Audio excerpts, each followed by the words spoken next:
College entrance exam के score announce होने वाले दिन लू रुआन का नाम सोशल मीडिया पर छा गया क्योंकि उसने नेशनल एग्जाम में पूरे 750 स्कोर किए थे। उसने 750 पॉइंट्स हासिल किए थे।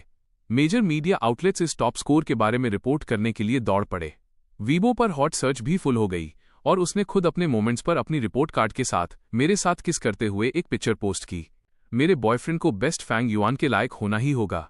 क्लास ग्रुप चैट में मैसेज नॉन स्टॉप आ रहे थे। गॉडेस लू ने सच में परफेक्ट स्कोर हासिल किया है। मुझे बचाओ। Top student plus campus beauty plus प्यार में पागल। ये किस तरह का परफेक्ट कैरेक्टर सेटअप है। फैंग युआन ने पिछले जन्म में पक्का गैलेक्सी बचाई होगी। तुम्हारी गर्लफ्रेंड वाकई स्टनिंग है। इस गोल्डन कपल को हमारी तरफ से ब्लेसिंग्स। तभी अचानक एक अकेला मैसेज आया। मैं सच में फैंग युआन की तारीफ करता हूं। वो इतनी अच्छी गर्लफ्रेंड के कभी लायक नहीं होगा। ये मैसेज उस गरीब ट्रांसफर स्टूडेंट सियांग का था जिसने कुछ सेकंड्स के लिए पूरे ग्रुप को खामोश कर दिया। मैं रिप्लाई करने ही वाला था कि तभी मैंने देखा कि लू आर यू यान ने सियांग को 990,000 युआन का प्राइवेट ट्रांसफर भेजा। साथ में मैसेज था, तुम्हारे पास भी एक होगा। मुझे लगा था कि लू आर यू यान बस बहुत दयालु है, ठीक वैसे ही जैसे वो बारिश में फंसे किसी व्यक्ति को अपना छाता उधार दे देती थी। सियांग चुपके से उसकी डेस्क की दराज में चीजें रख देता था और उसने सिर्फ उसकी तारीफ के एक सेंटेंस की वजह से 990,000 ट्रांसफर कर दिए। जब तक चिंगबे यूनिवर्सिटी के एडमिशन ऑफिसर का फोन नहीं आया, जिन्होंने कहा जब तक वो एनरोल करती है उसके लवर के लिए एक स्पॉट दिया जा सकता है। उसने नाम में शायांग भरा। फिर उसने मुझे बहलाया और समझाया, फांग युआन शायांग की फैमिली गरीब है। अगर उसे किसी प्रेस्टीजियस स्कूल में एडमिशन नहीं मिला तो उसे खेती करने के लिए वापस अपने होम टाउन जाना पड़ेगा। उसे इस स्पॉट की तुमसे ज्यादा जरूरत है। तुम्हारे ग्रेड्स भी बुरे नहीं हैं। तुम चिंगबे के पास की दूसरी यूनिवर्सिटीज में अप्लाई कर सकते हो। हम तब भी साथ रह सकते हैं। उसने यह सब प्लान कर रखा था, लेकिन उसे अंदाजा नहीं था कि एप्लीकेशन पोर्टल बंद होने से ठीक पहले सियांग ने चुपके से मेरा अकाउंट लॉगिन किया और मेरी एप्लीकेशन को 1000 मील दूर एक वोकेशनल कॉलेज में बदल दिया।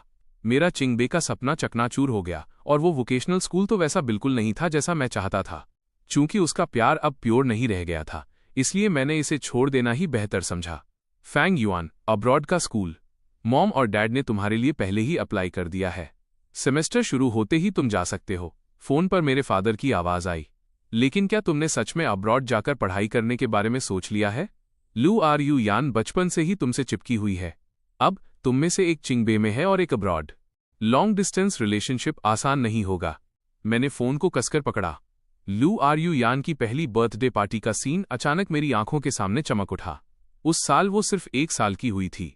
उसके सामने चुनने के लिए रखी गई सभी चीजों के बीच वो लड़खड़ाते हुए मेरे पास आई और एक ही बार में मेरा पैर कसकर पकड़ लिया और छोड़ा ही नहीं।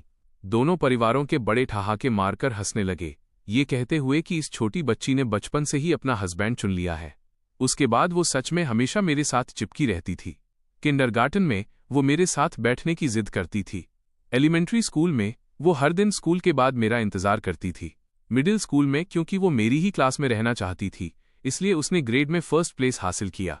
और हाई स्कूल में वो अपने टेरिटरी को क्लेम करने के बारे में और भी ज्यादा ओपन थी। हमारे पेरेंट्स ने देखा कि हमारा रिलेशनशिप कितना अच्छा है, इसलिए उन्होंने आगे बढ़कर हमारी सगाई अरेंज कर दी। शादी की बात तब से तय थी जब हम बच्चे थे। हर कोई जानता था कि हम एक कपल हैं जब तक शायांग सामने नहीं आया। ये गरीब ट्रांसफर स्टूडेंट, वो हर दिन स्टीम बन्स खाता था और स्कूल यूनिफॉर्म पहनता था जो धोते धोते फीकी पड़ गई थी। कुछ क्लासमेट्स उसका मजाक उड़ाते थे। लू आर यू यान हमेशा सबसे पहले बीच बचाव करने और मदद करने के लिए आगे आती थी। मैंने कभी कुछ नहीं कहा, यहां तक कि मैंने उसका बचाव भी किया। लेकिन धीरे धीरे शायांग लू आर यू यान से चिपकने लगा। स्कूल के बाद वो उसके पीछे पीछे चलता था। वो लू आर यू यान के लिए ब्रेकफास्ट लाता था। वो उसके टेनिस मैचेस देखता और उसे पानी पकड़ाता था। जब तक वो एक्सीडेंट नहीं हुआ, उसने लू आर यू यान के लिए चोट खाई। जब क्लासरूम का सीलिंग फैन गिरा तो उसकी 2 पसलियां टूट गईं और वो पूरे 1 महीने तक हॉस्पिटलाइज रहा। तब से लू आर यू यान का उसके प्रति एटीट्यूड पूरी तरह बदल गया। वो उसकी ज्यादा से ज्यादा केयर करने लगी। अब उसे देखने का उसका तरीका और भी कोमल हो गया था। उसने चिंगबे यूनिवर्सिटी में लवर का स्पॉट भी उसे दे दिया। मुझे यकीन नहीं था कि ये ग्रैटिट्यूड था या प्यार, लेकिन उसका ये कंप्लीट डिवोशन देख चुका था। ये बटा हुआ प्यार अब मुझे और नहीं चाहिए। बात लॉन्ग डिस्टेंस की नहीं है, मैंने फोन पर धीरे से कहा। डैड, अब हमारे रास्ते अलग हो चुके हैं। ये एंगेजमेंट, चलिए इसे खत्म कर देते हैं। क्या तुम सीरियस हो? मेरे फादर ने हैरानी से पूछा। मैंने इस बारे में अच्छे से सोच लिया है। लाइन के दूसरी ओर एक पल के लिए खामोशी छा गई। फिर उन्होंने आह भरी। ठीक है, तुम अभी जवान हो, फ्यूचर में तुम्हें और भी बहुत से लोग मिलेंगे, तो तुम्हारे अब्रॉड जाने के बाद हम एंगेजमेंट तोड़ने के लिए ल्यू फैमिली के घर जाएंगे। क्या तोड़ना है? अचानक पीछे से एक साफ फीमेल आवाज आई। मैंने मुड़कर देखा तो वहां लू आर यू यान थी। वो किसी वक्त विला का दरवाजा खोलकर एंट्रीवे में खड़ी हो गई थी। उसने एक छोटी ब्लैक ड्रेस पहनी थी, लंबी कदकाठी और लंबी टांगे। वो एक नेचुरल क्लॉथ हैंगर की तरह थी। उसके पीछे से सूरज की रोशनी आ रही थी, जो उसके जेंटल फीचर्स को और उभार रही थी। एक यंग वुमन का ये जेंटल और एलिगेंट बर्ताव कभी मेरे दिल को बहुत ज्यादा धड़काता था, लेकिन अब इस चेहरे को देखकर मेरा दिल ठहरे हुए पानी की तरह शांत था।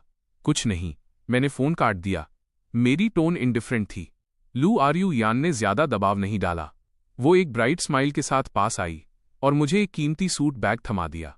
फैंग युआन, जल्दी से चेंज कर लो, हमें बाद में टीचर एप्रिसिएशन पार्टी में जाना है। वो करीब आई और अपनी आवाज थोड़ी धीमी की। मैंने तुम्हारे लिए सबसे बेस्ट मैचिंग सूट चुना है। मैंने बैग ले लिया। एप्रिसिएशन पार्टी का प्लान काफी समय पहले बना था। वैसे भी अब्रॉड जाने के बाद अपने टीचर्स और फ्रेंड से मिलने के मौके बहुत कम होंगे। इसे एक आखिरी फेयरवेल समझो।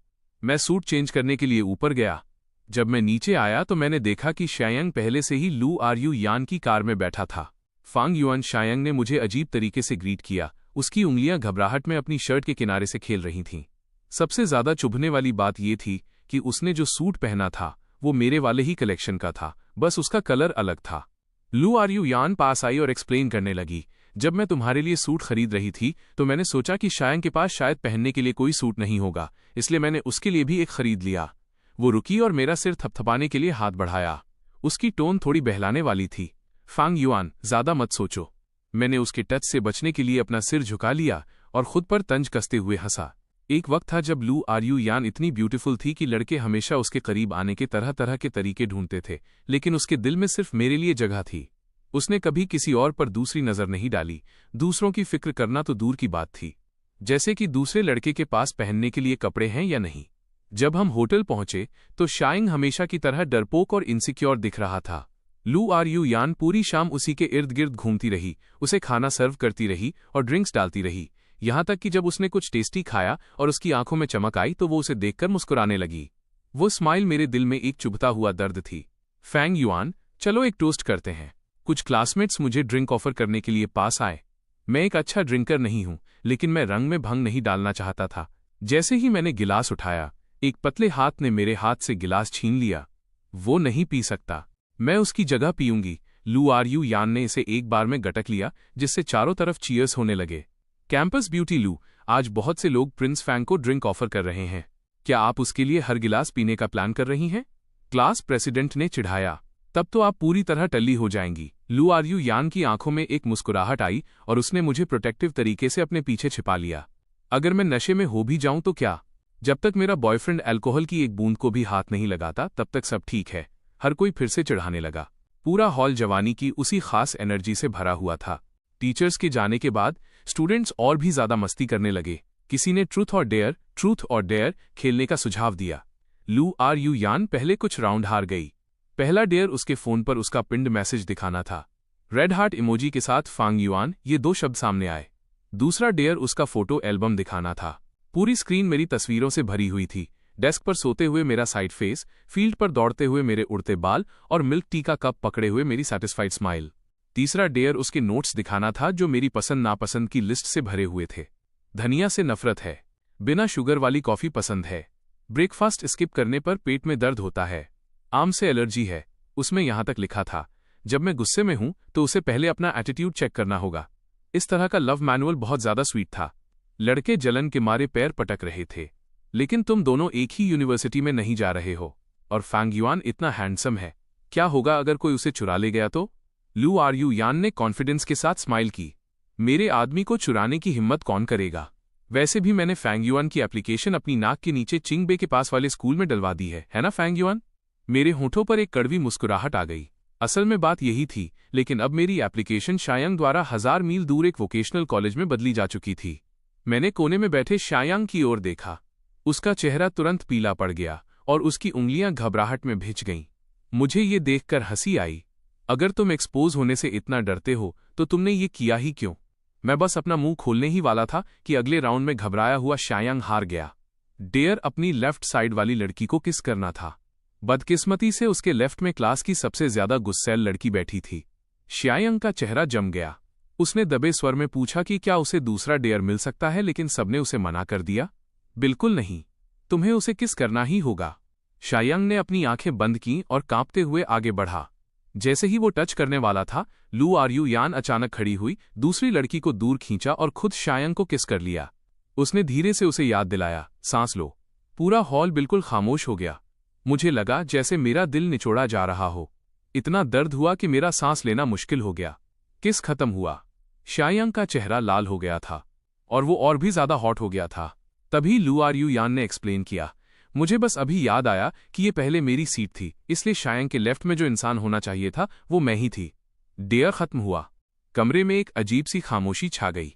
हर कोई मेरी तरफ देख रहा था। उनकी आंखें दया और सहानुभूति से भरी थीं।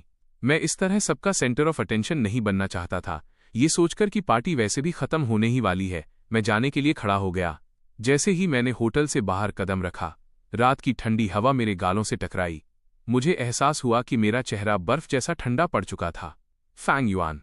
लू आर्यू यान मेरे पीछे भागी और उसने मेरी कलाई पकड़ ली। आई एम सॉरी, क्या तुम नाराज हो? उसका वो डरा हुआ चेहरा देखकर मुझे हंसी आ रही थी। आखिर मैं किस बात पर नाराज हूं? उसने जल्दी से सफाई दी। उसकी आवाज में एक अजीब सी घबराहट थी। शायंग उस इंसान को किस नहीं करना चाहता था। मैं बस उसे उस मुश्किल सिचुएशन से बाहर निकालने में मदद कर रही थी। वो सिर्फ एक किस था। इसका कोई मतलब नहीं है। प्लीज नाराज मत हो। ठीक है, मैं नाराज नहीं हूं। मैं मुस्कुराया और अपना हाथ पीछे खींच लिया। मैंने एक एक शब्द साफ साफ कहा, अब से तुम उसे जैसे चाहो वैसे किस कर सकती हो, जितनी देर चाहो उतनी देर। अब इसका मुझसे कोई लेना देना नहीं है। लू आर्यू यान दंग रह गई। उसके चेहरे का रंग उड़ गया। तुम्हारे इस बात से क्या मतलब है? मैंने शांति से लू आर्यू यान की तरफ देखा और मन ही मन सोचा, मेरा और क्या मतलब हो सकता है?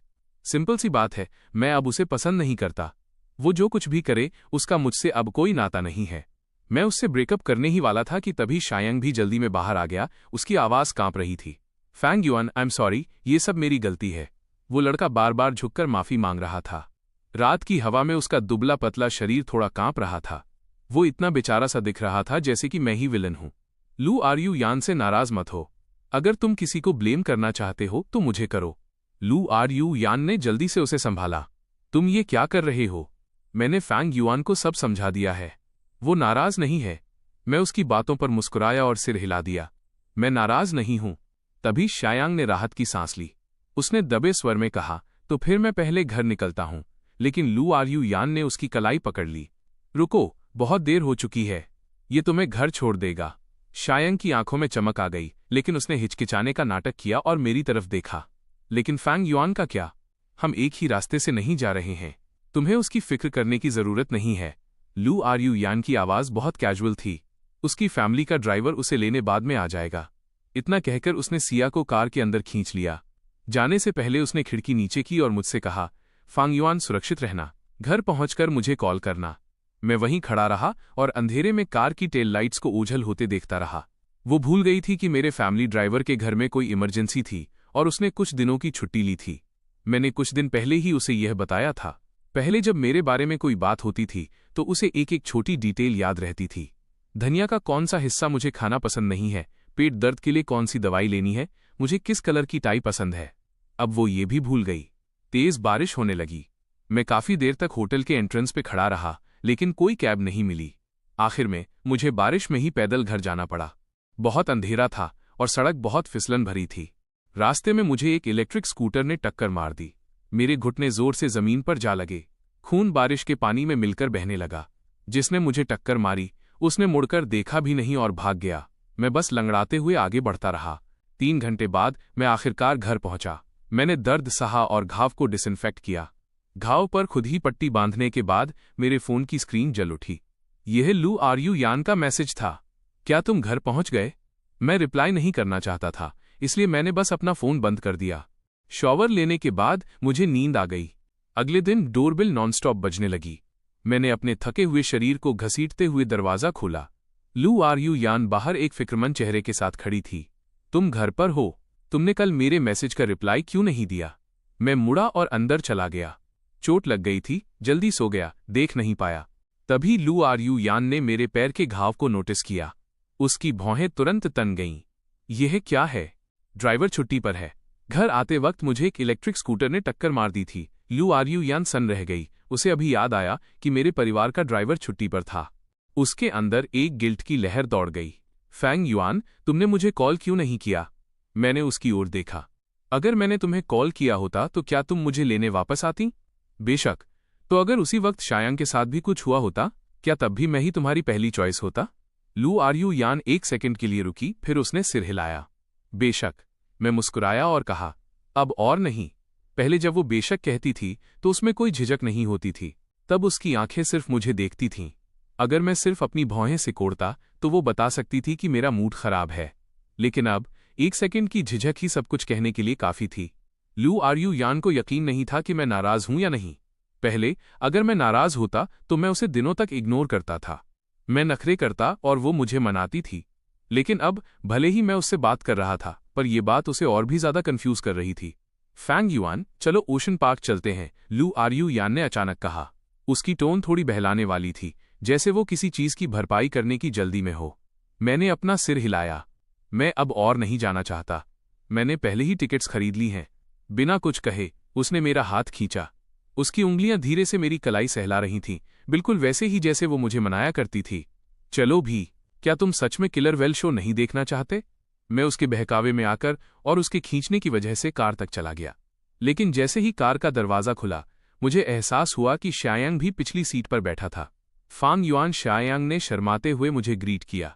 उसकी उंगलियां घबराहट में अपनी शर्ट का कोना मरोड़ रही थीं, जैसे वो डर रहा हो कि मैं नाखुश होऊंगा। लू आरयू यान ने इंस्टिंक्टिव तरीके से सिया का बचाव किया और एक्सप्लेन किया, मैंने उसकी पोस्ट देखी थी कि वो भी आना चाहता है, इसलिए मैंने उसे भी इनवाइट कर लिया। मैंने शायांग के प्रति उसके इस प्रोटेक्टिव जेस्चर को देखा और मुझे ये सब अचानक बहुत बेतुका और मजाकिया लगा। आखिर में मैंने कुछ नहीं कहा और चुपचाप पैसेंजर सीट पर बैठ गया। पूरा दिन लू आरयू यान ने इस बहाने का इस्तेमाल किया कि शायांग ने ये राइड्स पहले कभी ट्राई नहीं की हैं और उसे हर तरह के एक्सपीरियंस कराए। उसने उसके साथ कैरोसेल की सवारी की, उसकी सीट बेल्ट बांधी और यहां तक कि जब वो नर्वस था तो उसका हाथ भी पकड़ा। आसपास के टूरिस्ट्स उन्हें तारीफ भरी नजरों से देख रहे थे। आजकल के यंग कपल्स कितने प्यारे होते हैं। मैं एक इनविजिबल इंसान की तरह था जो चुपचाप उनके पीछे चल रहा था। वो लड़की जिसने कभी मुझे अपना पूरा दिल और अटेंशन दिया था, मैं उसे अब कभी नहीं देख पाऊंगा। आखिर में हम किलर वेल शो देखने गए। एमसी ने रैंडमली ऑडियंस के कुछ मेंबर्स को इंटरेक्ट करने के लिए चुना। ओरिजिनली मुझे और लू आरयू यान को चुना गया था, लेकिन शायांग बड़ी बड़ी आंखों से लू आरयू यान को देख रहा था तो उसने अपना सिर झुकाया और मुझे मनाया। फैंग युआन, शायांग का ये यहाँ पहला मौका है, उसे थोड़ा एक्सपीरियंस करने दो, ठीक है? मैंने कुछ नहीं कहा, जिसे उसने एक मूक सहमति मान लिया। लू यान और शायांग स्टेज पर गए। उनमें से एक इंटरेक्शन ये था कि जब वेल पानी से बाहर कूदेगी तो उन दोनों को एक सुवेनियर फोटो के लिए सबसे ऊंचे पॉइंट पर किस करना होगा। जैसे ही एमसी ने बोलना खत्म किया, शायांग शर्मा गया। ऑडियंस में शोर मच गया। लू यान ने उसकी तरफ देखा। बिना किसी हिचकिचाहट के उसने सीधे उसकी गर्दन का पिछला हिस्सा पकड़ा और उसे किस कर लिया। पूरा वेन्यू पागल हो गया।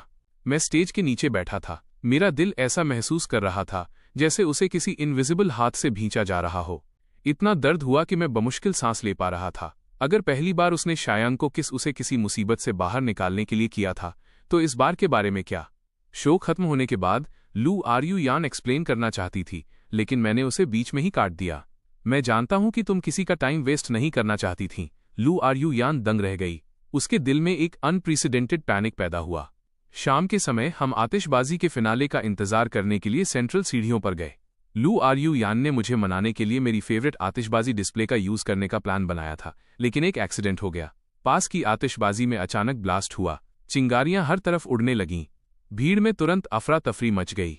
धक्का मुक्की में मुझे धक्का लगा और मैं कुछ कदम लड़खड़ा गया। जैसे ही मैं सीढ़ियों से नीचे गिरने वाला था, लू रू यान ने इंस्टिंक्टिव तरीके से मुझे पीछे खींचने के लिए हाथ बढ़ाया, लेकिन पीछे से शायांग की डरी हुई चीख आई, रू यान। उसने एक नज़र देखने के लिए अपना सिर घुमाया और आखिरकार बिना किसी हिचकिचाहट के मुड़ी और शायांग की तरफ भागी। मैंने उसकी उस डिसाइसिव पीठ को देखा जब वो जा रही थी। मेरा दिल ऐसा लगा जैसे टुकड़े टुकड़े हो गया हो। मेरा पूरा शरीर सीढ़ियों से नीचे जा गिरा और घबराई हुई भीड़ ने मुझे कुछ बार कुचल दिया। किस्मत से एक दयालु इंसान ने मुझे ऊपर उठाया। जब तक लू आरयू यान शायांग को बचाते हुए वापस लौटी, मैं चोटों से भर चुका था। मेरे घुटने और हाथ चोटों और खरोंचों से भरे थे। Fang Yuan. लू आरयू यान ने दुखी होकर मुझे गले लगाना चाहा। मैंने उसके हाथों को टाल दिया। मेरी आवाज डरावनी हद तक शांत थी। मैं ठीक हूं। तुम्हें शायांग को घर ले जाना चाहिए। लू आरयू यान चैन से कैसे रह सकती थी।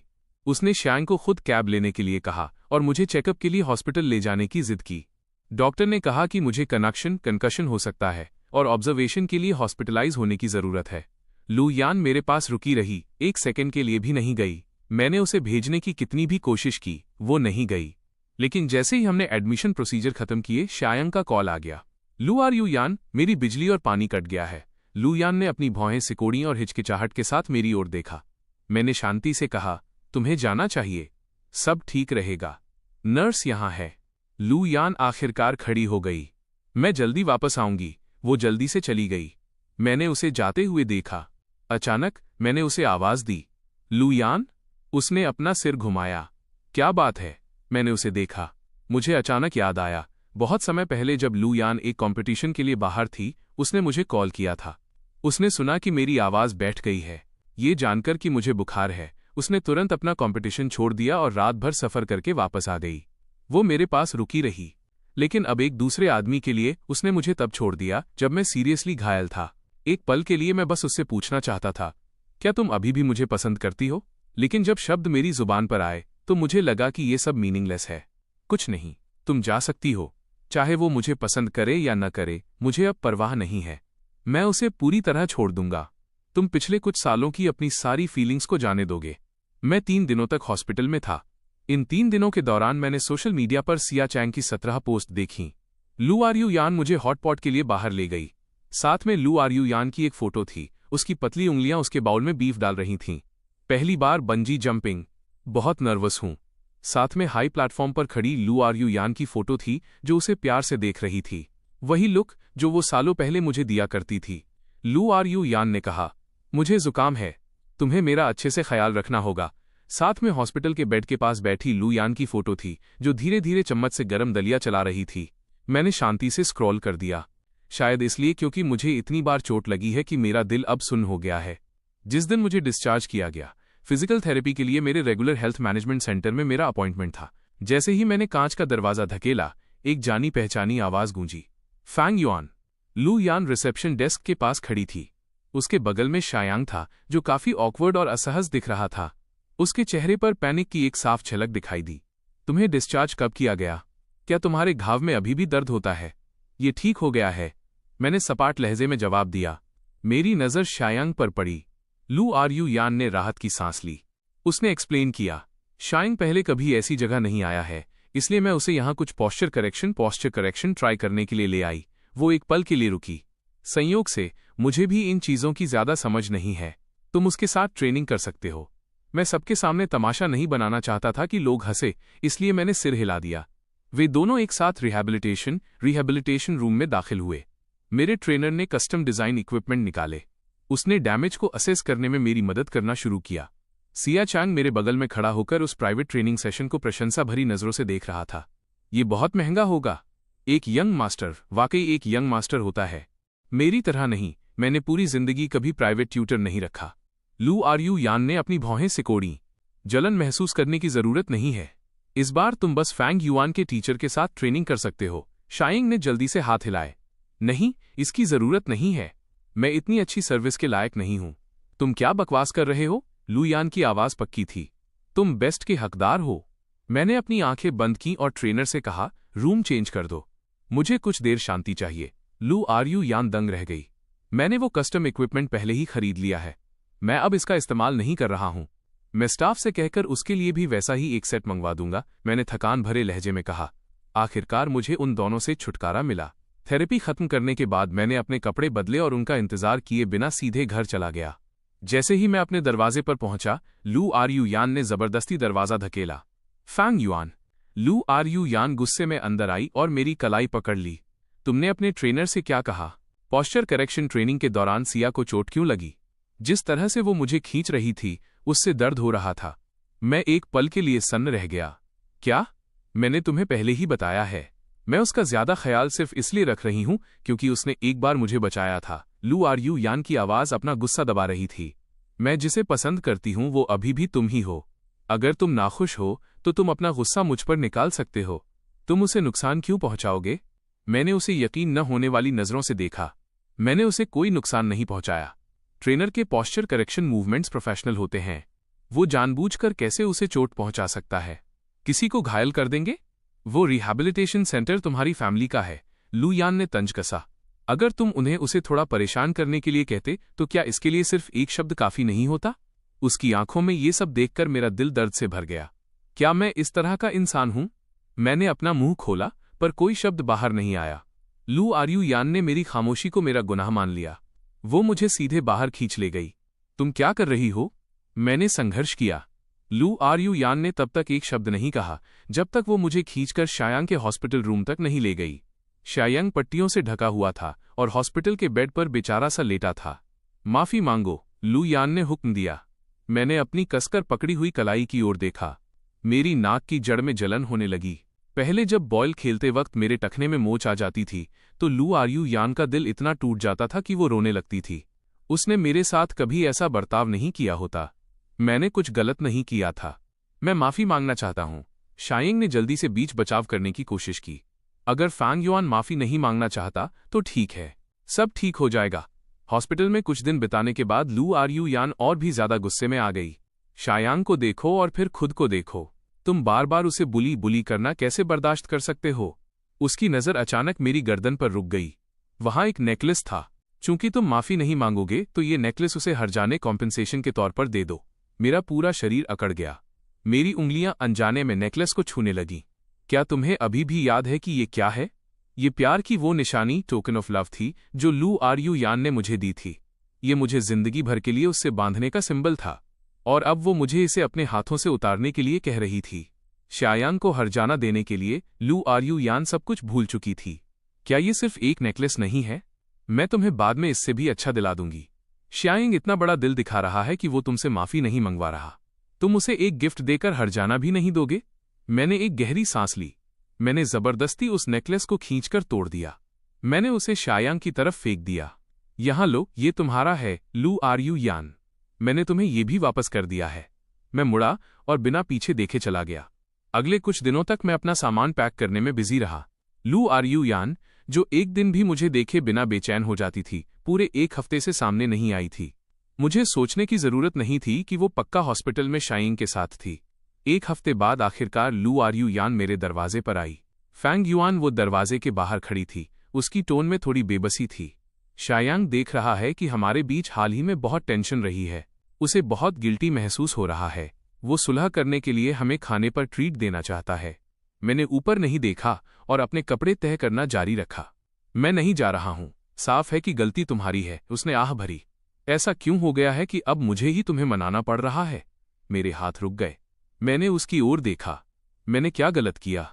लू यान अवाक रह गई। उसने तुरंत अपनी टोन नरम कर ली। ठीक है, आई एम सॉरी। चलो, अब और नाराज मत रहो। शायांग पिछले कुछ दिनों से खुद को कोस रहा है। आखिरकार वो मुझे घसीटकर रेस्टोरेंट ले ही गई। शायांग पहले से ही वहां इंतजार कर रहा था। उसने चुपचाप मेनू आगे बढ़ा दिया। लू आर्यू यान ने इसे ले लिया। उसकी पतली उंगलियां मेनू पर सरक रही थीं। उसने कुशलता से पूरी टेबल भर खाना ऑर्डर कर दिया। स्पाइसी स्टिर फ्राइड चिकन, उबली हुई मछली और चिली सॉस, सिचुआन टोफू, ये सभी शायांग की फेवरेट डिशेस थीं। मैंने उसे ऑर्डर करते हुए चुपचाप देखा। मुझे अचानक याद आया कि वो हमेशा मेरे लिए कैसे पूछा करती थी। ऑर्डर करते समय सबसे पहले मेरी पसंद का ख्याल रखती थी। उसे वे सभी चीजें याद थीं जो मैं नहीं खा सकता था। अब यहां तक कि ये बात भी कि मेरा स्टमक कमजोर है और मैं स्पाइसी खाना नहीं खा सकता, वो पूरी तरह से भूल चुकी है। खाना सर्व होने के बाद मैंने अपनी चॉपस्टिक्स को हाथ भी नहीं लगाया। फैंग युआन शायांग ने मुझे घूर कर देखा। तुम खा क्यों नहीं रहे? क्या तुम अभी भी मुझसे नाराज हो? लू आर्यू यान ने अपनी भौहें सिकोड़ी। फैंग युआन, क्या हमारी ये बात नहीं हुई थी कि तुम अब और नाराज नहीं रहोगे? मैं नाराज नहीं हूं। मैंने अपनी चॉपस्टिक्स नीचे रख दी। लेकिन मेरा स्टमक कमजोर है। स्पाइसी खाने से भरी इस टेबल के साथ तुम मुझसे क्या उम्मीद करती हो कि मैं कैसे खाऊंगा? लू आर्यू यान सन रह गई। उसने लाल मिर्च के तेल से भरी टेबल को देखा, फिर मेरी तरफ देखा। उसके एक्सप्रेशन अचानक कॉम्प्लिकेटेड हो गए। आई एम सॉरी, मैं भूल गई थी। जैसे ही वो वेटर को बुलाकर और खाना ऑर्डर करने वाली थी, छत का झूमर शैंडिलियर अचानक गिर गया। धमाका हुआ। शायांग और मैं दोनों एक साथ इसकी चपेट में आ गए। फैंग युआन, लू आर यू यान पहले मेरी तरफ लपकी, लेकिन तभी शायांग की आवाज आई। लू यान, बहुत दर्द हो रहा है। वो 1 सेकंड के लिए हिचकिचाई। उस एक अकेले सेकंड में मैंने उसे शायांग को उठाने के लिए मुड़ते हुए देखा। पीछे मुड़े बिना उसने स्टाफ पर चिल्लाकर कहा, इसे हॉस्पिटल ले जाने में मेरी मदद करो। मैं कांच के टुकड़ों से लगी चोटों से भरा हुआ था। मैं बस बेबसी से उसे शायांग को थामे हुए बाहर जाते देखता रहा। इस भयंकर दर्द के बीच मुझे अचानक वो वक्त याद आया जब मैं 12 साल का था। लू आर यू यान और मैं हाइकिंग पर गए थे। मैं लापरवाही से पहाड़ की ढलान से नीचे गिर गया था। वो पागलों की तरह मेरे पीछे नीचे की ओर दौड़ी। उसने मुझे ढूंढने से पहले पहाड़ों में 3 घंटे तक तलाश की। जब उसने मुझे ढूंढ लिया तब तक मुझे बुखार हो चुका था। मेरा होश खो रहा था। वो मुझे लगातार दिलासा दे रही थी, फांग युआन, डरो मत, मैं यहां हूं। आज उसी सिचुएशन में उसने किसी और को चुना। मेरी आंखों के सामने अंधेरा छाने लगा। मेरा आखिरी होश लू आर यू यान की उस डिसाइसिव पीठ को देखने में था जब वो जा रही थी। हॉस्पिटल में मुझे धुंधली सी एक नर्स की आवाज सुनाई दी, मिस्टर फैंग, क्या आप मुझे सुन सकते हैं? मैंने अपनी आंखें खोलने की कोशिश की। मैंने खुद को अभी भी एक स्ट्रेचर पर लेटा हुआ पाया। कोई डॉक्टर मेरे घावों का इलाज करने नहीं आया था। नर्स ने अजीब तरीके से कहा, मुझे वाकई बहुत दुख है। मिस लू ने अचानक सभी डॉक्टर्स को मिस्टर एस की चोटों को चेक करने के लिए बुला लिया है।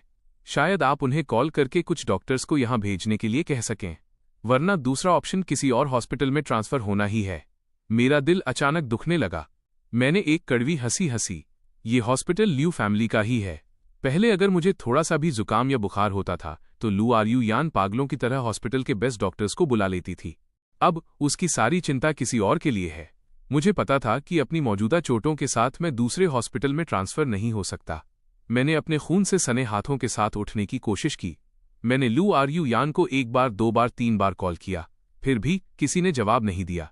10वीं कॉल पर मुझे अचानक याद आया कि मेरे बेस्ट फ्रेंड नंबर 10 के अंकल एक सर्जन हैं। नंबर 10, मेरी आवाज बहुत ज्यादा कमजोर थी।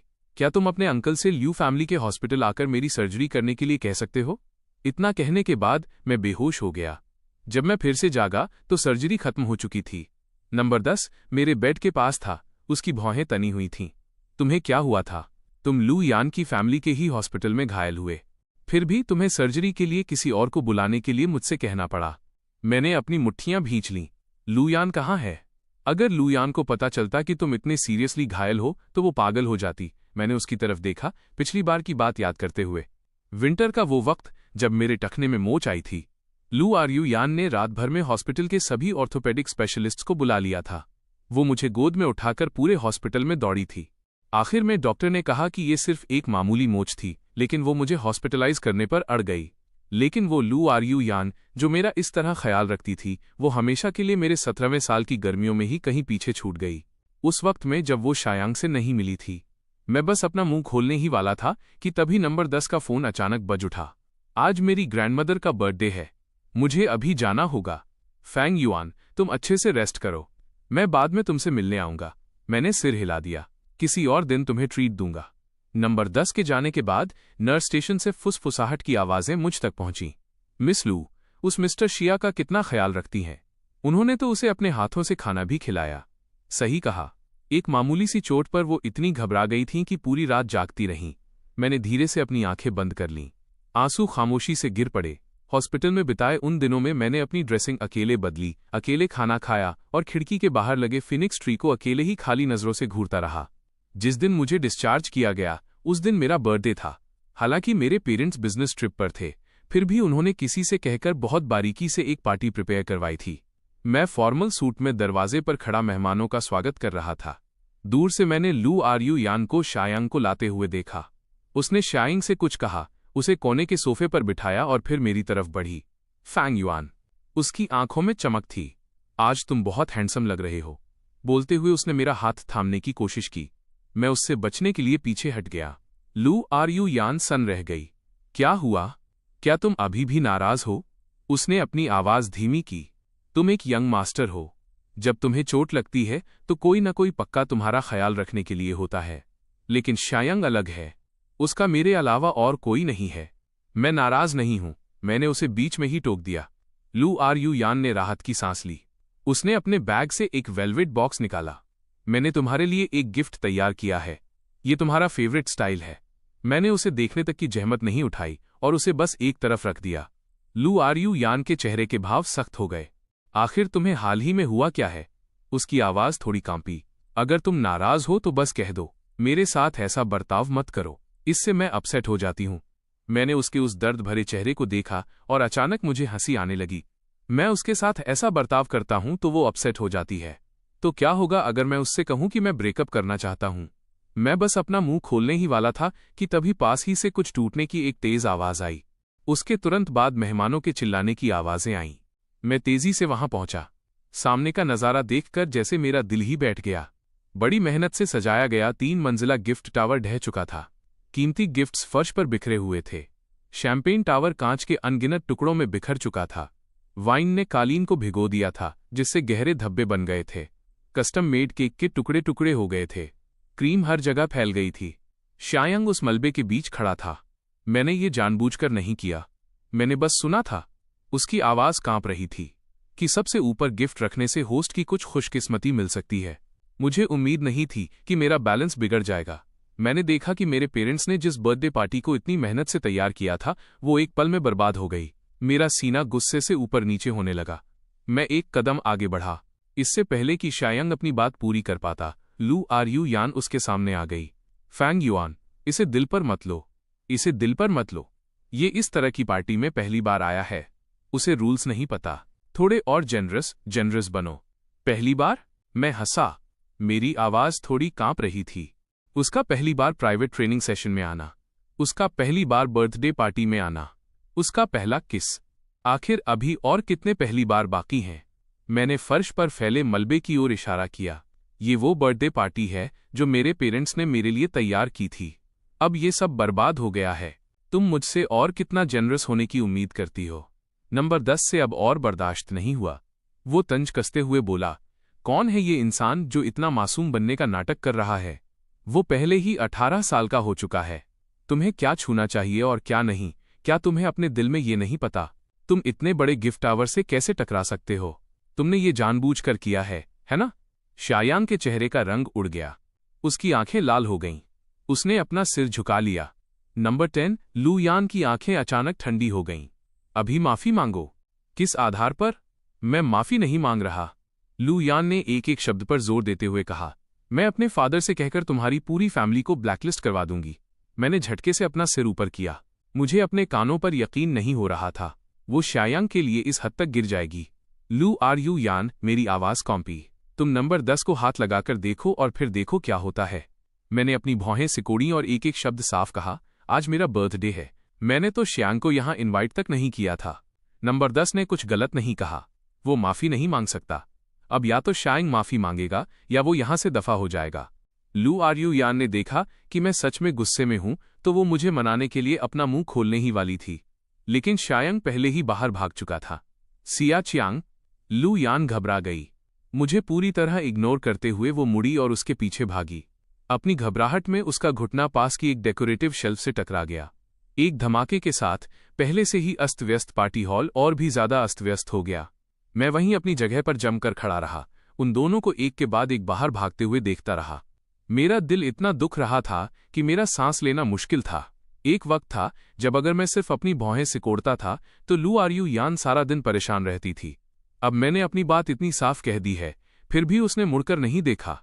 क्या लू आर यू यान पागल हो गई है जो एक बाहरी इंसान के लिए तुम्हारे साथ ऐसा बर्ताव कर रही है? मैंने अपना सिर हिलाया। मैं फर्श से टूटे हुए पिक्चर फ्रेम्स उठाने के लिए नीचे झुका। ये वही बर्थडे गिफ्ट था जो लू आर यू यान ने पिछले साल मुझे दिया था। इसके अंदर बचपन से लेकर बड़े होने तक की हमारी साथ वाली फोटोज थीं। अब कांच टूट चुका था और फोटोज क्रीम से सनी हुई थीं, बिल्कुल हमारी फीलिंग्स की तरह, जो बहुत पहले ही पूरी तरह बदल चुकी थीं। अगले कुछ दिनों तक मैंने लू आर यू यान से कॉन्टैक्ट पूरी तरह काट दिया। मेरे फोन की स्क्रीन जलती रहती थी। एक के बाद एक मैसेज आ रहे थे। फैंग युआन, अब नाराज मत रहो, मैंने तुम्हारे लिए एक गिफ्ट खरीदा है। मैंने मूवी टिकट्स खरीदी हैं, चलो साथ में देखने चलते हैं। मैंने ऐसे नाटक किया जैसे मैंने उनमें से कोई मैसेज देखा ही ना हो, जब तक कि लू आर यू यान से और बर्दाश्त नहीं हुआ और वो मेरे दरवाजे पर आ गई। फेंग युआन वो दरवाजे पर खड़ी थी, उसकी भौहें कसकर तनी हुई थीं। इतनी मामूली बात पर तुम कब तक नखरे टैंट्रम करोगे? तुम्हें मनाना काम नहीं करता, माफी मांगना काम नहीं करता। मैंने अपने हाथों में पकड़ी हुई बुक बंद की। मैंने तुमसे मुझे मनाने के लिए नहीं कहा था, और न ही मैंने तुमसे माफ़ी मंगवाई थी।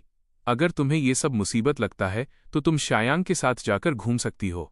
मुझे कोई ऑब्जेक्शन नहीं है। लू आर यू यान एक पल के लिए घबरा गई। तुम क्या बकवास कर रहे हो? तुम मेरे बॉयफ्रेंड हो। मैं जानती हूं कि मैं हाल ही में शाइंग के थोड़ा ज़्यादा करीब रही हूं। यहां तक कि मैंने उसे चिंगबे यूनिवर्सिटी वाला स्पॉट भी दे दिया, लेकिन मुझे बस ऐसा लगता है कि उसका सहारा लेने के लिए कोई नहीं है। वो बहुत बेचारा है और मैं बस अपनी जान बचाने के लिए उसका एहसान चुकाना चाहती थी। उसकी आवाज़ नरम हो गई। चूंकि तुम्हें ये पसंद नहीं है तो उसका एहसान लगभग चुक गया है। अब से मैं उससे कोई इंटरेक्शन नहीं रखूंगी, प्रॉमिस। मैंने उसकी ओर देखा। मैं बस उस पर तंज कसने ही वाला था और पूछने वाला था कि क्या उसे खुद अपनी बात पर यकीन है कि तभी उसका फोन अचानक बज उठा। वो शायांग था। लू आर यू यान? दूसरी तरफ से उसकी सिसकती हुई आवाज आई। मैं अब कॉलेज नहीं जा रहा हूं। मैं अपने होम टाउन वापस जा रहा हूं खेती करने। लू आर यू यान के चेहरे के हाव भाव पूरी तरह बदल गए। क्यों? क्या फैंग युआन तुम्हें माफ नहीं करेगा? ये सब मेरी गलती है। शायांग की आवाज खुद पर दया, सेल्फ पिटी से भरी थी। चूंकि बात ऐसी है तो मेरा यहां से चले जाना और तुम्हारी नजरों से ओझल हो जाना ही बेहतर है। मैं तुम्हारे रिलेशनशिप के बीच में कभी नहीं आऊंगा। फोन रखने के बाद लू आर यू यान तुरंत पैनिक हो गई। बिना एक शब्द कहे उसने मुझे सीधे बाहर खींच लिया। फैंग युआन, चलो उसे समझाते हैं। शायांग को बताओ कि हमारे बीच सब ठीक हो गया है। मेरा घाव अभी भरा नहीं था, इसलिए मैं ज्यादा संघर्ष नहीं कर पाया और वो मुझे घसीटते हुए बस्तियों स्लम्स तक ले गई। दूर से ही हमने देखा कि शायांग को एक शराबी अधेड़ उम्र का आदमी जबरदस्ती कार में खींच रहा था। ओ ए छोकरे, अपनी भलाई जानता है ना तू? उस आदमी ने तसल्ली से उसके चेहरे पर एक थप्पड़ जड़ा।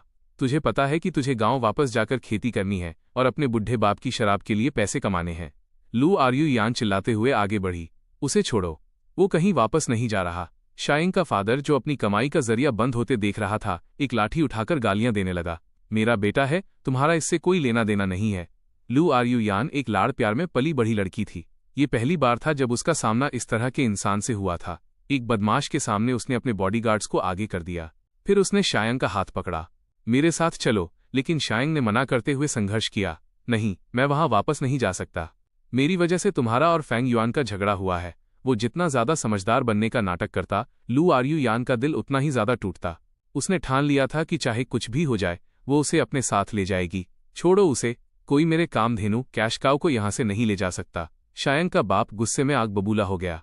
उसने अचानक एक चाकू निकाला और हमारी तरफ लपका। उस अफरा तफरी में शायांग ने मुझे जोर से धक्का दे दिया। धप! जैसे ही वो चाकू मेरे शरीर में घुसा, मैंने लू आर यू यान की कलेजा चीर देने वाली चीख सुनी, फैंग युआन। जब मैं दोबारा जागा तो लू आर यू यान मेरे हॉस्पिटल बेड के पास पहरा दे रही थी। उसकी आंखों के नीचे काले घेरे डार्क सर्कल्स थे। फैंग युआन, तुम जाग गए। वो जल्दी से करीब आई। उसकी आवाज बहुत ज्यादा जेंटल थी। क्या अभी भी दर्द हो रहा है? तुम क्या खाना चाहते हो? मैं किसी से कहकर तैयार करवाती हूं, मैंने कमजोरी से पूछा। शायांग कहाँ है? लू आर यू यान का चेहरा सख्त हो गया। उसे दोष मत दो। उसने तुम्हें जानबूझकर धक्का नहीं दिया। उस वक्त बहुत ज्यादा अफरा तफरी थी। उसने जल्दी से एक्सप्लेन किया। वो पिछले कुछ दिनों से बहुत गिल्टी महसूस कर रहा है। वो लगातार तुम्हारे लिए दुआएं मांग रहा है। मैंने अपनी आंखें बंद कर लीं। मेरे सीने में तेज दर्द उठा। मैंने सिर्फ एक सवाल पूछा था और उसने उसके बचाव में अनगिनत सेंटेंस बोल दिए। क्या यही वो बात थी कि वो अब उससे नहीं मिलेगी? Fang Yuan? लू आर यू यान ने हिचकिचाते हुए मेरा हाथ पकड़ा। एक बार तुम ठीक हो जाओ, फिर हम। मैं थक गया हूं। मैंने अपना हाथ पीछे खींच लिया और उसकी तरफ पीठ कर ली। आने वाले दिनों में लू आर यू यान मेरे डिस्चार्ज होने तक मेरी देखभाल करने के लिए हॉस्पिटल में ही रुकी रही। उसने शुरू में प्लान बनाया था मुझे घर ले जाने के लिए, लेकिन तभी अचानक उसे शायांग का एक सिसकता हुआ कॉल आया। रुयन, जिस मिल्क टी शॉप पर मैं काम करता हूं वहां कोई मुझे परेशान कर रहा है। लू आर यू यान हिचकिचाई और उसने मेरी तरफ एक नजर डाली। आखिर में उसने फिर भी कह ही दिया, मैं बस अभी वहां पहुंचती हूं। मैंने उसे जल्दबाजी में जाते हुए देखा और खुद पर तंज कसते हुए हंसा। मेरे अब्रॉड जाने से पहले वाली रात मैंने अपना सारा सामान पैक कर लिया था। लुयान अचानक मेरे घर आई। मेरे सूटकेस को देखकर उसके होठों पर एक कोमल मुस्कुराहट आ गई। सब पैक हो गया? मैं तुम्हारी मदद करने के लिए आने का प्लान बना रही थी, कहीं तुम जैसा भुलक्कड़ इंसान कुछ भूल न जाए। उसने मेरा सिर थपथपाने के लिए हाथ बढ़ाया। चलो, कल साथ में स्कूल के लिए रजिस्टर करने चलते हैं। मैं मुस्कुराया। उसे अभी भी नहीं पता था कि मैं बीजिंग जा ही नहीं रहा था।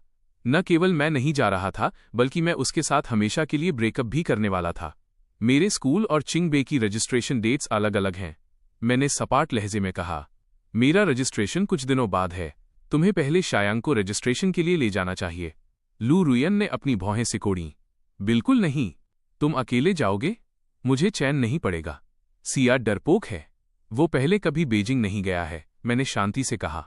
तुम उसे जगह से वाकिफ कराने के लिए पहले ले जा सकती हो, उसे कुछ दिनों तक वहां घुमा देना। लू आरयू यान दंग रह गई। उसे उम्मीद नहीं थी कि मैं इतना जेनरस होऊंगा। इसके बजाय उसने राहत की सांस ली। तो फिर मैं पहले उसे कुछ दिनों तक घुमा दूंगी, जब तुम आओगे तो वो तुम्हें पिक करने आ जाएगा। लू यान कुछ और कहना चाहती थी, लेकिन मैंने ये बहाना बनाया कि कल उसकी सुबह की फ्लाइट है और उसे सीधे बाहर कर दिया। बाहर लू यान ने कसकर बंद दरवाजे की ओर देखा। उसके दिल में बेचैनी का एक हल्का सा एहसास हुआ, लेकिन उसने उस विचार को झटक दिया। एक बार जब वे बीजिंग में होंगे तो मुझे मनाने के लिए काफी समय होगा। अगले दिन एयरपोर्ट पर मैं अपना सामान खींचते हुए इंटरनेशनल टर्मिनल की तरफ जा रहा था। तभी मैंने दूर से चेक इन काउंटर पर लू आरयू यान और शायांग को खड़ा देखा। लू आरयू यान ऊपर देख रही थी और शायांग की हैट ठीक कर रही थी। उसकी पतली उंगलियां धीरे से उसके बालों को संवार रही थीं। उसकी नज़र बहुत कोमल थी। शायांग ने नीचे उसकी ओर देखा। उसकी आंखों में पूरी तरह निर्भरता, डिपेंडेंस थी। मैं जल्दी से एक पिलर के पीछे छिप गया। तभी लू आरयू यान ने अचानक अपनी भौहें सिकोड़ी और मेरी दिशा में देखा। क्या हुआ? शायांग ने पूछा। मुझे लगा मैंने फैंग युआन को देखा, उसने कहा और इस तरफ चलने ही वाली थी। शायांग ने जल्दी से उसे पीछे खींच लिया। क्या फैंग युआन ने नहीं कहा था कि वो कुछ दिनों बाद जा रहा है? वो यहां कैसे हो सकता है? तुमने पक्का गलत देखा होगा, उसने एक प्यारी आवाज में कहा। हम बस प्लेन में बोर्ड करने ही वाले हैं। मैं पहले कभी प्लेन में नहीं बैठा, मैं तुम्हारे बिना ये नहीं कर सकता। लू आरयू यान एक पल के लिए हिचकिचाई। आखिर में वो बोर्डिंग गेट की तरफ शायांग के पीछे चली गई। मैं पिलर के पीछे से बाहर निकला और उन दोनों को भीड़ में ओझल होते देखता रहा। तभी मैंने अपना सामान इंटरनेशनल डिपार्चर काउंटर की तरफ खींचा। 2 प्लेन ने एक ही समय पर उड़ान भरी। एक बीजिंग के लिए उड़ा और दूसरा 7 समंदर पार। बिल्कुल लू आरयू यान और मेरी तरह हम आखिरकार अपने अलग अलग रास्तों पर जा रहे थे। जब प्लेन एक विदेशी धरती के एयरपोर्ट पर लैंड हुआ तो मैंने अपने फोन से लू आरयू यान की आखिरी फोटो भी डिलीट कर दी। इस पल से मैंने उस लड़की को पूरी तरह पीछे छोड़ दिया था जिसके साथ मैं 1 दशक से भी ज्यादा समय से जुड़ा हुआ था और अपनी एक नई जिंदगी का स्वागत किया। अपना सामान लेने के बाद मैंने यूनिवर्सिटी के लिए एक टैक्सी ली। खिड़की के बाहर सड़क के नज़ारे धीरे धीरे अनजान होने की वजह से फोकस में आ गए। मैं अपने सूटकेस के साथ एकेडमी के गेट्स के सामने खड़ा हुआ और एक गहरी सांस ली। यहाँ की ऑटम पतझड़ में बीजिंग जैसी खुशबू नहीं थी, लेकिन एक रिफ्रेशिंग फीलिंग थी जिसने मुझे फिर से शुरुआत करने का हौसला दिया। नए स्टूडेंट्स के लिए डिपार्टमेंट की वेलकम पार्टी स्कूल के पहले दिन की शाम को रखी गई थी। अपना सामान सेट करने के बाद मैंने एक सिंपल जैकेट पहनी और ऑडिटोरियम की बैक रो में बैठ गया। प्रोजेक्टर स्क्रीन पर इंट्रोडक्टरी टेक्स्ट को स्क्रॉल होते हुए देखते हुए मेरी उंगलियां खाली बैठे अपने नोटबुक के कवर को सहला रही थीं। अब तालियों के साथ स्वागत करें। नए स्टूडेंट्स को वेलकम स्पीच देने के लिए प्लीज प्रोफेसर बिंग बिंग को स्टेज पर आमंत्रित करते हैं। तालियों की गड़गड़ाहट के बीच लाइट कलर की ड्रेस पहनी एक महिला स्टेज पर आई। उनकी फिगर छरहरी थी और लुक बेहद कैप्टिवेटिंग, आकर्षक था। उन्होंने अपनी नाक पर पतले रिम वाला चश्मा पहना हुआ था। लेंस के पीछे उनकी आंखें जेंटल थीं, लेकिन उनमें एक चमक थी। अपने बगल में बैठे स्टूडेंट्स की फुसफुसाहट सुनकर मुझे पता चला कि प्रोफेसर बिंग बिंग चाइनीज थीं। उन्होंने ग्रेड स्किप करके अपनी मास्टर्स और पीएचडी पूरी की थी। अब सिर्फ 23 साल की उम्र में वो पहले से ही एक प्रोफेसर थीं, एक सच्ची जीनियस स्कॉलर। जब बिंग बिंग ने बोलना शुरू किया तो उनकी आवाज बिल्कुल क्लियर थी। आप सभी का यहाँ स्वागत है। प्रोफेसर के टाइटल के मुकाबले मैं आपकी एकेडमिक जर्नी में एक साथी कंपेनियन बनना ज्यादा पसंद करूंगी। मेरी नजरें ठहर गईं। अब मैं डिस्ट्रैक्टेड नहीं था। मैंने उन्हें बहुत पेशेंस के साथ सुना। उन्होंने जो कुछ भी कहा वो बिल्कुल भी उबाऊ नहीं था। इसके बजाय उन्होंने अपने अब्रॉड जाने के शुरुआती दिनों के कुछ एक्सपीरियंस शेयर किए, यहाँ तक कि अपने पास्ट की कुछ एम्बैरसिंग, शर्मनाक कहानियां सुनाते हुए वो खुद भी हंसी। नीचे बैठे सभी नए स्टूडेंट्स ठहाके मारकर हंस पड़े। जो माहौल पहले थोड़ा ऑकवर्ड था वो अब काफी रिलैक्स्ड हो गया था। स्पीच के बाद एक फ्री नेटवर्किंग सेशन था। मैं नीचे देख रहा था और अपनी फाइल्स एडजस्ट कर रहा था। तभी अचानक मुझ पर एक परछाई पड़ी। मैंने ऊपर देखा और मेरी नजरें बिंग बिंग की मुस्कुराती आंखों से मिली। स्टूडेंट फैंग युआन, उन्होंने नए स्टूडेंट्स की एक प्रिंटेड लिस्ट पकड़ी हुई थी। उनकी उंगली मेरे नाम पर रुकी थी। मैंने अभी तुम्हारा असाइनमेंट देखा। तुम्हारा टॉपिक बहुत नॉवल, नया है। मैं सन्न रह गया। मैं जल्दी से खड़ा हुआ और उन्हें झुककर ग्रीट किया। Hello professor Bing. इतना फॉर्मल होने की जरूरत नहीं है। बिंग बिंग ने मुझसे हाथ मिलाया। उनकी नज़र मेरे असाइनमेंट के रिसर्च डायरेक्शन वाले सेक्शन पर पड़ी। मैं अभी जिस प्रोजेक्ट पर काम कर रही हूँ वो इत्तेफाक से तुम्हारे बताए गए कंटेंट से रिलेटेड है। शायद हम इस पर आगे डिस्कस कर सकते हैं। उनका लहजा बिल्कुल भी घमंडी नहीं था, बल्कि वो एक आउटस्टैंडिंग स्टूडेंट के साथ बराबरी से डिस्कशन और सराहना कर रही थीं। मेरी तनी हुई नर्व्स धीरे धीरे रिलैक्स हो गईं। मैंने हिम्मत करके अपने थॉट्स शेयर किए। हम दोनों के बीच बहुत हार्मोनियस शांतिपूर्ण डिस्कशन हुआ। हम ऑडिटोरियम के एक कोने में खड़े होकर करीब 1 घंटे तक बात करते रहे। मैं जितना ज्यादा बोलता गया उतना ही उत्साही होता गया, यहां तक कि अपनी शुरुआती घबराहट भी भूल गया। अंधेरा हो रहा था। I am sorry professor Bing, क्या मैंने आपका बहुत ज्यादा टाइम ले लिया? जब मुझे होश आया तो मैंने महसूस किया कि आसपास के ज्यादातर लोग जा चुके थे। मैंने झेपते हुए कहा। बिंग मुस्कुराईं और उन्होंने अपना सिर हिलाया। मुझे खुशी है कि फ्रेशमैन के बीच मुझे इतना सीरियस स्टूडेंट मिला। इतना कहकर वो ऑडिटोरियम के बाहर कॉफी शॉप की तरफ मुड़ी। मैं 1 कप कॉफी लेने जा रही हूँ, क्या तुम साथ चलना चाहोगे? बिंग ने मुझे एक लाटे पकड़ाया। कप की गर्माहट मेरी उंगलियों के पोरों तक फैल गई। जब आप अभी अभी आए हों तो अनजान महसूस करना लाजमी है। अगले हफ्ते पड़ोस के शहर में एक इंटरनेशनल सेमिनार है। क्या तुम मेरी टीम के साथ चलना चाहोगे? तुम इस फील्ड के कुछ सीनियर्स को जान पाओगे।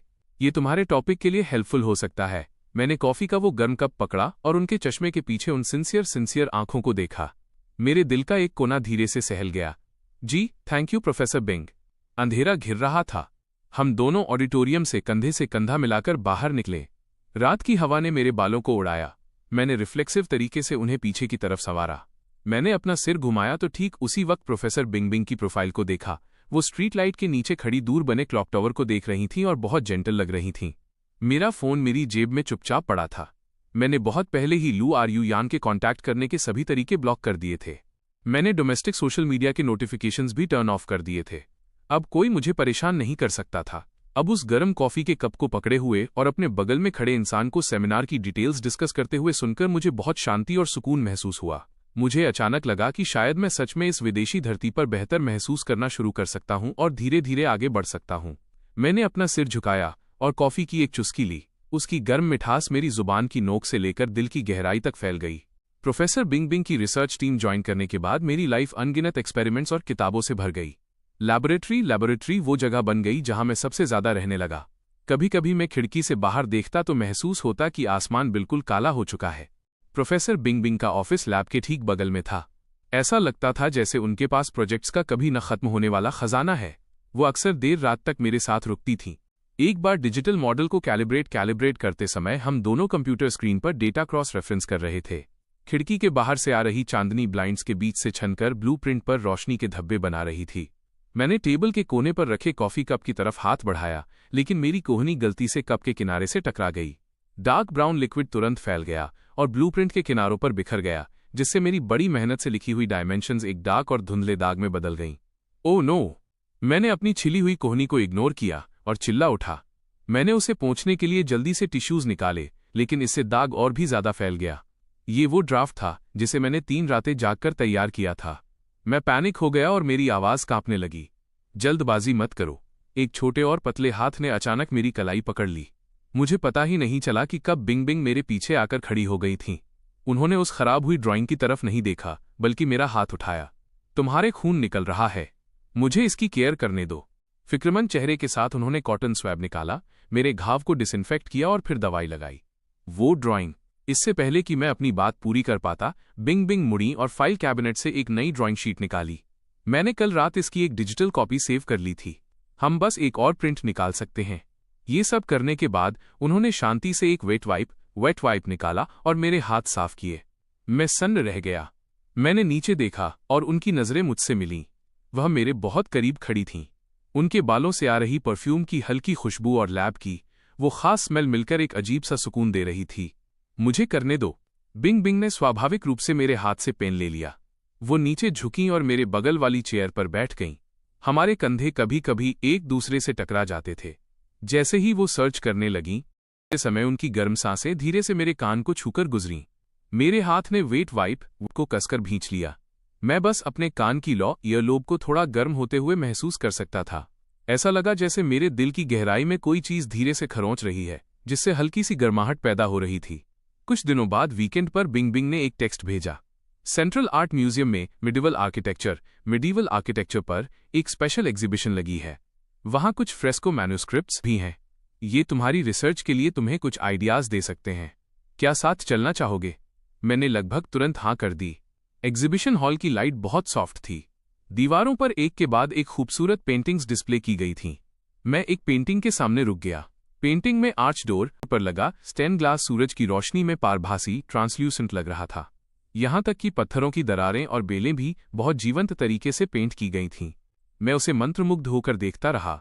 मेरी उंगलियां अनजाने में पेंटिंग के आर्किटेक्चरल कर्व्स को ट्रेस करने लगीं। जैसे कि ये वाला। मेरे पीछे से बिंग बिंग की आवाज आई। मैंने अपना सिर घुमाया और उन्हें एग्जीबिशन गाइड पकड़े हुए अपनी ओर मुस्कुराते हुए देखा। मुझे अंदाजा था कि तुम्हें इनमें इंटरेस्ट होगा। ये फ्रेस्को और जिस टॉपिक पर तुमने पहले रिसर्च की थी उनमें असल में बहुत कुछ कॉमन है। उन्होंने वाकई मेरी रिसर्च की वो डिटेल्स याद रखी थी जो मैंने चलते फिरते बताई थीं। मेरा दिल धड़क उठा। मैं हैरानी में ऊपर देखने लगा और ठीक उसी वक्त मेरी नजरें उनकी मुस्कुराती आंखों से मिलीं। उस पल मेरे दिल की एक धड़कन रुक गई।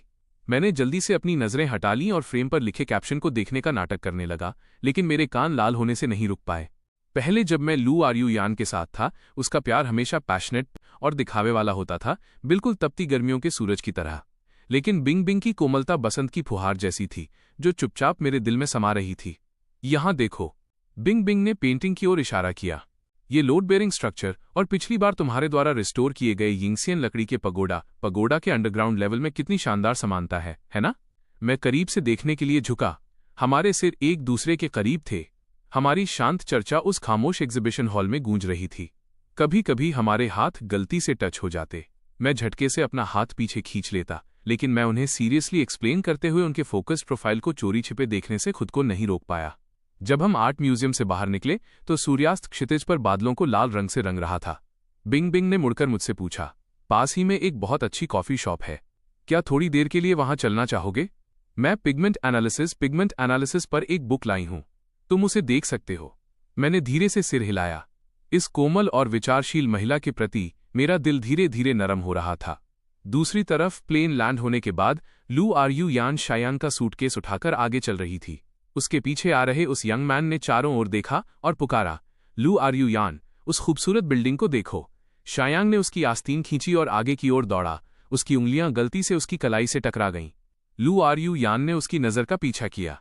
पिछले ऑटम में जब वो मुझे एक कॉम्पिटिशन के लिए ले गई थी, तब मैं भी बिल्कुल इसी तरह एक पेड़ के नीचे खड़ा होकर उसकी तारीफ कर रहा था। उसने अपने फोन की ओर देखा। चैट अभी भी उसी मैसेज पर थी जो उसने बोर्डिंग से पहले भेजा था। फैंग युआन, तुम कब आने का प्लान कर रहे हो? मुझे अपने स्कूल की स्टार्ट डेट बता देना, मैं तुम्हें एयरपोर्ट पर पिक कर लूंगी। चलो, पहले तुम्हारे सामान को ड्रॉप करने के लिए डॉर्म चलते हैं।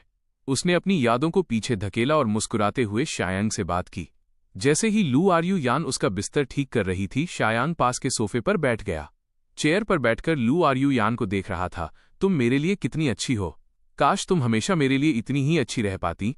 लू आर्यू यान ने कोई जवाब नहीं दिया। उसने बस तह किए हुए कंबल को बेड के किनारे धकेल दिया। शाम को कैंपस में टहलते समय शायांग अचानक करीब आया और उसकी बाह पकड़ ली। रुयन, आज रात नए स्टूडेंट्स के लिए वेलकम बॉनफायर है।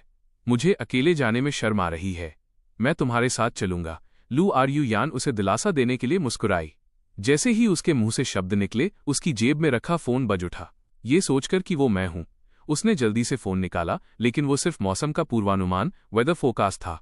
उस रात वेलकम पार्टी में आग की लपटें चटक रही थीं। माहौल बहुत ज्यादा जीवंत था। शायांग ने पके हुए मीट का एक टुकड़ा लू आर्यू यान के मुंह के पास किया। जैसे ही उसने उसे लिया, गलती से उसकी उंगली का पोर कट गया। वो ऐसे पीछे हटा जैसे जल गया हो। उसने अपना हाथ झटके से वापस खींच लिया। उसके कान बिल्कुल लाल हो गए। आसपास के लोग उन्हें चिढ़ाने लगे। वो मुस्कुराई, लेकिन उसकी आंखें बार बार अपने फोन की स्क्रीन पर जा रही थीं। क्या फैंग युआन ने अभी तक तुम्हारे मैसेज का रिप्लाई नहीं दिया? क्या वो तुमसे नाराज है? लू आर्यू यान ने स्क्रीन को घूरते हुए अपनी भौहें सिकोड़ी। बिल्कुल नहीं, वो उस तरह का इंसान नहीं है जो आसानी से नाराज हो जाए। शायांग ने अपना सिर झुका लिया। शायद उसके फोन की बैटरी खत्म हो गई होगी। ज्यादा चिंता मत करो। पूरी शाम की पार्टी के दौरान लू आर्यू यान का ध्यान पूरी तरह भटका हुआ था। वो एक अंधेरे कोने में छिप गई, कॉरिडोर की खिड़की के सहारे खड़ी होकर मुझे टेक्स्ट करने लगी। तुम कहाँ हो? इसे देखते ही रिप्लाई करो। क्या तुम सो गए हो? चैट में उसके मैसेजेस अनआंसर्ड ही रहे। वो आधे घंटे तक स्क्रीन को घूरती रही, जब तक कि स्क्रीन ऑटोमैटिकली बंद नहीं हो गई। शायद मैं सच में थक गया था। उसकी उंगली गुड नाइट शब्दों पर ठहरी रही, लेकिन आखिर में उसने उसे नहीं भेजा। अगली सुबह जल्दी लू आर यू यान अपने अलार्म की आवाज से जाग गई। उसने तुरंत अपना फोन झपटा। अभी भी कोई नया मैसेज नहीं था। तीसरे दिन भी कोई नहीं, चौथे दिन भी कोई नहीं, एक हफ्ते बाद भी कुछ नहीं। वो और बर्दाश्त नहीं कर सकी और देखने गई। जिस स्कूल में मैंने अप्लाई किया था वो चिंगबे के ठीक बगल में था, लेकिन जब वो वहां पहुंची तो उसे आसमान से बिजली गिरने जैसी खबर मिली। रजिस्ट्रेशन टीचर ने काफी देर तक लिस्ट देखी और फिर अपना सिर हिलाया। फैंग युआन, ये नाम यहां नहीं है। इस स्टूडेंट ने हमारे स्कूल में अप्लाई नहीं किया था।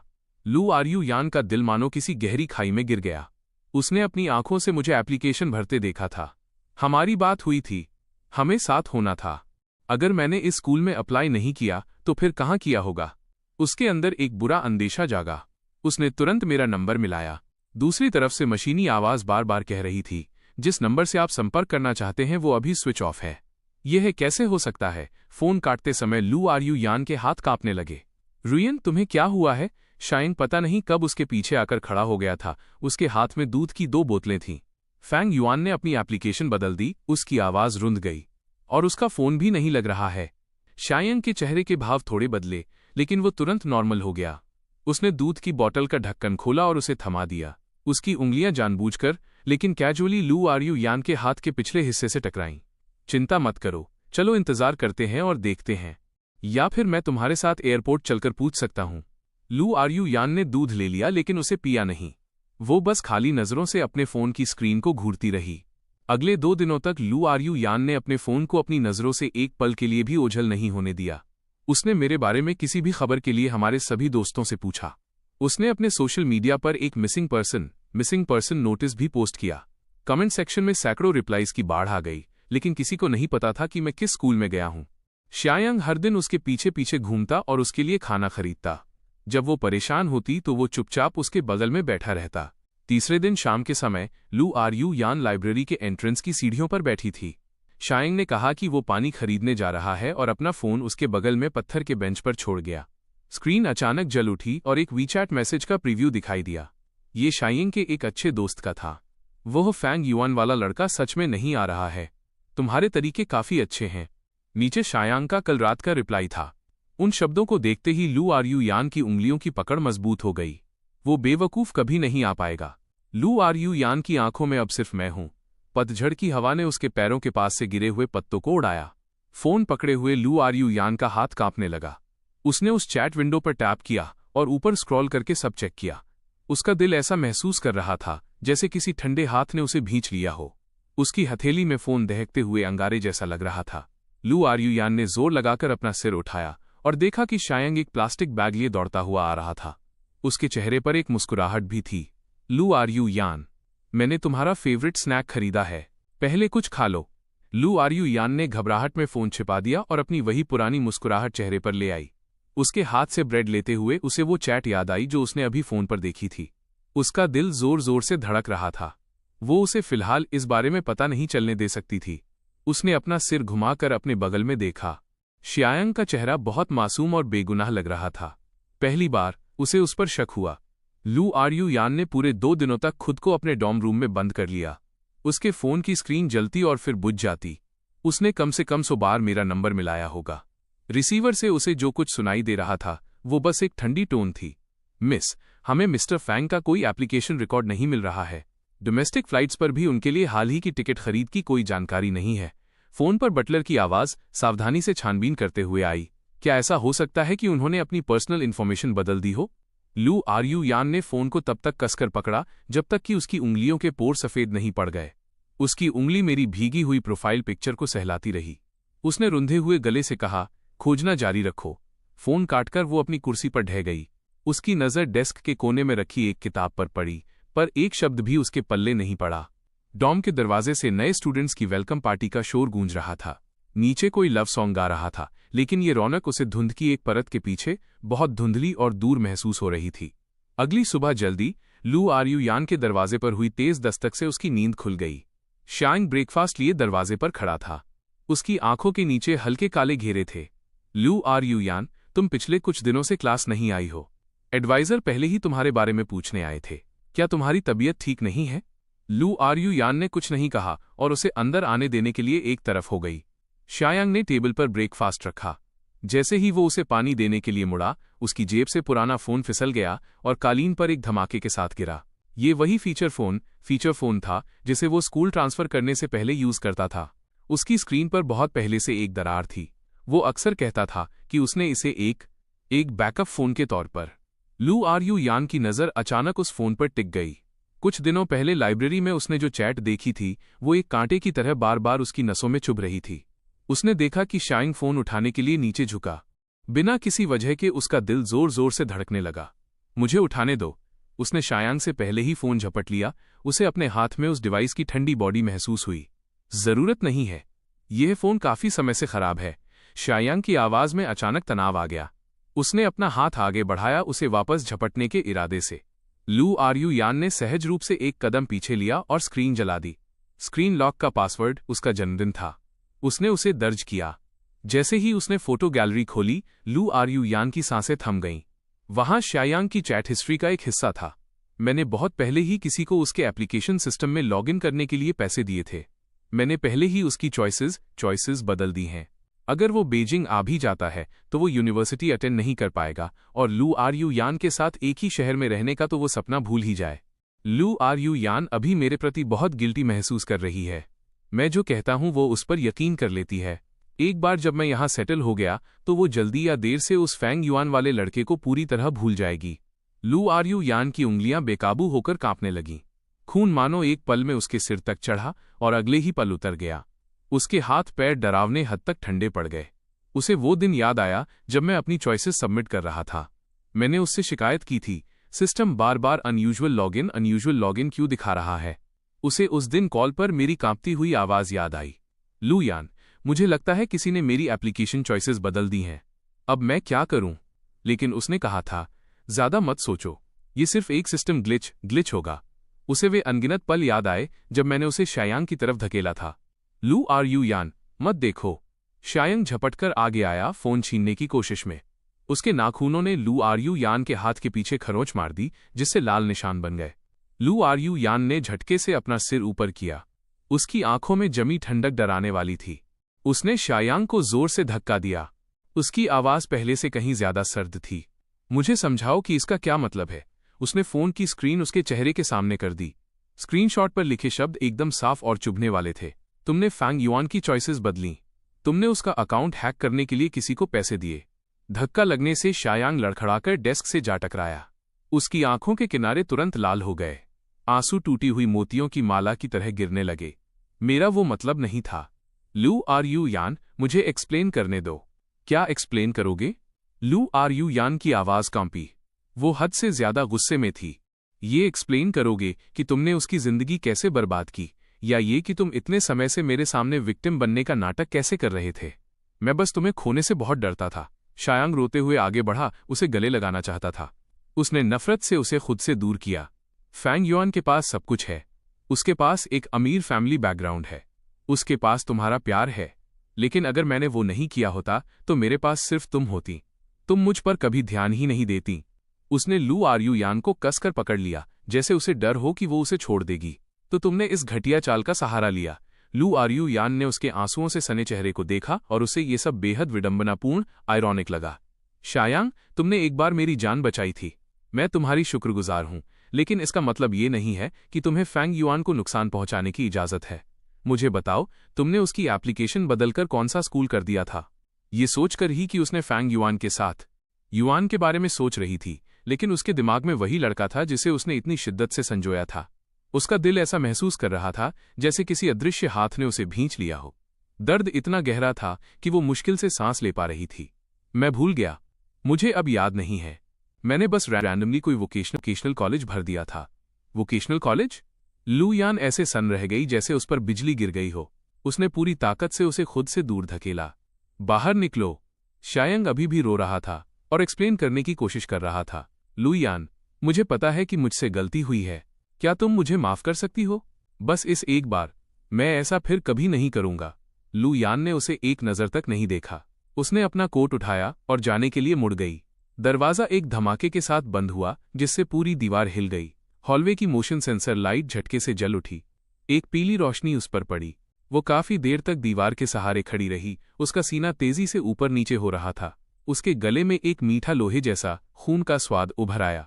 ये सोचकर उसे घिन आने लगी कि उसने एक ऐसे मलिच्छ इंसान के लिए उस लड़के को बार बार चोट पहुंचाई जिसे उसने बचपन से सबसे ज्यादा प्यार किया था।